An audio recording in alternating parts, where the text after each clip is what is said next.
AP government AP capital ను భవిష్యత్తులో ఏ party వచ్చినా కూడా అమరావతి నుండి వేరే ప్రాంతానికి తరలించకూడదు అనే ఒక ఉద్దేశంతో భవిష్యత్తులో ఏపీ క్యాపిటల్ గా అమరావతినే ఉండాలని, దాన్ని ఎవరు కూడా చేంజ్ చేయకూడదు అనే విధంగా అసెంబ్లీలో తీర్మానం చేసి, అంతేకాకుండా ఆ తీర్మానాన్ని పార్లమెంటుకు పంపించి ఏపీ విభజన చట్టంలో రాజధాని ఉన్న ప్రాంతంలో అమరావతిని డిక్లేర్ చేయాలంటూ కూడా ఏపీ గవర్నమెంట్ ఒక తీర్మానాన్ని చేసి పార్లమెంట్కి పంపించడం జరిగింది.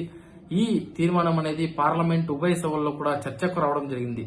వాస్తవంగా చెప్పాలంటే ఆ బిల్ అనేది ఆ తీర్మానం అనేది అసెంబ్లీలో పార్లమెంట్ ఉభయ సభల్లో కూడా పాస్ అయ్యి అదొక చట్టంగా కూడా మారింది. ఈ డిస్కషన్స్ పార్లమెంట్ లో జరుగుతున్నప్పుడు రాజ్యసభలో రేణుకా చౌదరి, తెలంగాణ కాంగ్రెస్ కు సంబంధించిన ఉమెన్ లీడర్, ఇంతకుముందు 5 బ్రాండ్ అనేవాళ్ళు కూడా కాంగ్రెస్ లో, ఈమె ఒక్క ఎలక్షన్స్ లో కూడా గెలిచేంత సత్తా కూడా లేదు. మరి ఎందుకు మేడం గారు ఆంధ్రప్రదేశ్ లోని అమరావతి క్యాపిటల్ పైన అంత ఇంట్రెస్ట్ చూపిస్తారనేది అర్థం కాలేదు. ఆమె అమరావతికి సంబంధించిన డిస్కషన్ లో ఆమె పాల్గొంటున్నప్పుడు ఆమె చేసిన వ్యాఖ్యలు నిజంగా అమరావతి అగెనెస్ట్ ఎవరుంటారో వాళ్ళకే కాకుండా అమరావతికి ఫేవర్ గా ఉన్న చాలా మంది కూడా ఈమె వ్యాఖ్యలను తీవ్రంగా ఖండించడం జరిగింది. ఎందుకంటే అవి చాలా కాంట్రవర్షియల్ గా ఉన్నాయి. అమరావతిని డిక్లేర్ చేస్తున్నప్పుడు నేను అప్పటి సీఎం చంద్రబాబు నాయుడుకు ఫోన్ చేసి పెట్టర అమరావతి పిలవర కమరావతి అని పిలవడం, అమరావతి పెట్టర అమరావతి పేరు అని అనడం అయితే బాగుంది, కానీ కమరావతి పిలవర కమరావతి అని అనడం మాత్రం నిజంగా దీన్ని మించిన కులగజ్జి లేదని కూడా చాలా మంది మాట్లాడుతూ ఉన్నారు.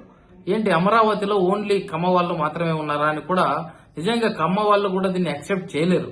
ఇలాంటి ఏవైతే చెడు వ్యాఖ్యలు ఉన్నాయో, అంటే ప్రజల్లో ఒక చెడ్డ అభిప్రాయాన్ని తీసుకుని పోయే వ్యాఖ్యలు అని చెప్పుకోవచ్చు.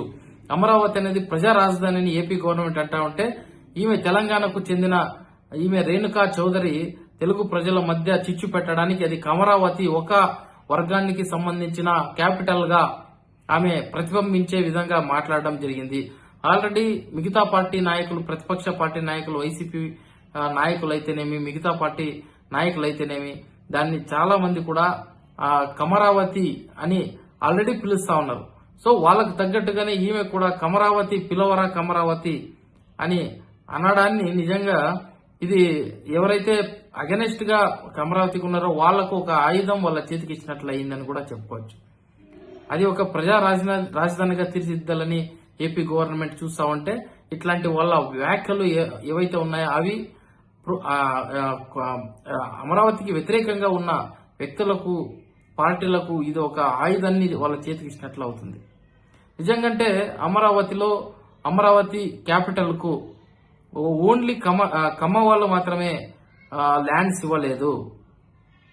చాలా అన్ని వర్గాలకు సంబంధించిన రైతులు అమరావతి కోసం ల్యాండ్ ఇవ్వడం జరిగింది. వాళ్ళు దాదాపుగా 2.5-3 సంవత్సరాలు వాళ్ళు పోరాటం చేయడం జరిగింది.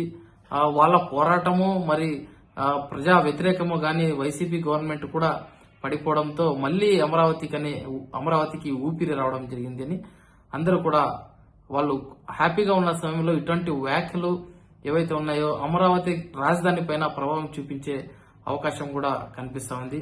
అంతేకాకుండా ఒక మీటింగ్ లో కొలుపూడి నరసింహారావు సాక్షాత్తు చంద్రబాబు గారి ముందే ఒక స్టేజ్ పైన మాట్లాడుతూ, అప్పటి జయరాం రమేష్ గారి దగ్గరకు మేము వెళ్తే అమరావతి గురించి మాట్లాడడానికి అది అమరావతి కాదు కమరావతి అనేలాగా ఆయన కూడా మాట్లాడడం జరిగింది అంటూ కూడా కొలుకుపూడి శ్రీనివాసరావు ఎవరైతే తిరువురు ఎమ్మెల్యే ఉన్నారో ఆయన కూడా వ్యాఖ్యానించడం జరిగింది. ఆయన ముఖ్యంగా అమరావతి ఉద్యమంలో చాలా కీలక పాత్ర వహించడం జరిగింది. సో ఇలా చూసుకుంటూ పోతే అమరావతిలో ప్రజా ఉద్యమాన్ని ప్రజా క్యాపిటల్ ని ఏర్పాటు చేయాలన్న ఒక తెలుగుదేశం యొక్క ఉద్దేశాన్ని నీరుగార్చే విధంగా రేణుకా చౌదరి వ్యాఖ్యలు ఉన్నట్లుగా కూడా తెలుగుదేశం నాయకులు వాపోతున్నారు. అంతేకాకుండా దీనిపైన ప్రధానమైన ఆరోపణ ఏంటంటే, అమరావతి ఏర్పడినప్పుడు ప్రధాన ప్రతిపక్షమైన అప్పటి వైసీపీ పార్టీ నుంచి అమరావతిలో చాలా మంది కమ్మ వాళ్ళే ల్యాండ్స్ కొన్నారు, వాళ్ళే అక్కడ ల్యాండ్స్ కొని ఇన్సైడర్ ట్రేడింగ్ చేస్తున్నారు, అక్కడ ల్యాండ్స్ ను అమాంతం పెంచుతున్నారు, ఒక రియల్ ఎస్టేట్ ఏదైతే రంగాన్ని అక్కడ వాళ్ళు ఏర్పాటు చేసే విధంగా వాళ్ళు కమ్మ వాళ్ళు అక్కడ ల్యాండ్స్ ను కొనుక్కోవడం జరిగిందంటూ కూడా అప్పుడు వైసీపీ గవర్నమెంట్ మాట్లాడడం జరిగింది. సో ఇవన్నింటిని చూస్తే ఆల్రెడీ అమరావతికి కమరావతి అని పేరు ఉంది, దానివల్ల ఒక చెడు అభిప్రాయం వస్తా ఉంది అని అందరూ తెలుగుదేశం వాళ్ళు ఆల్రెడీ దాన్ని కండెమ్ చేస్తా ఉంటే, ఖండిస్తా ఉంటే అమరావతి కమరావతి కాదు, అమరావతి ప్రజా రాజధాని అని తెలుగుదేశం వాళ్ళు అంటా ఉంటే తెలుగుదేశంకు ఎప్పుడు కూడా సపోర్ట్ చేసే రేణుకా చౌదరి గారు ఏకంగా రాజ్యసభలో పెట్టరా అమరావతి, పిలవరా కమరావతి అని అనడాన్ని నిజంగా తెలుగుదేశం నాయకులు కూడా దీన్ని జీర్ణించుకోలేకపోతున్నారు. అమరావతి క్యాపిటల్ ను నీరు గర్చే ప్రయత్నం అంటూ కూడా వాళ్ళు అవపోతా ఉన్నారు.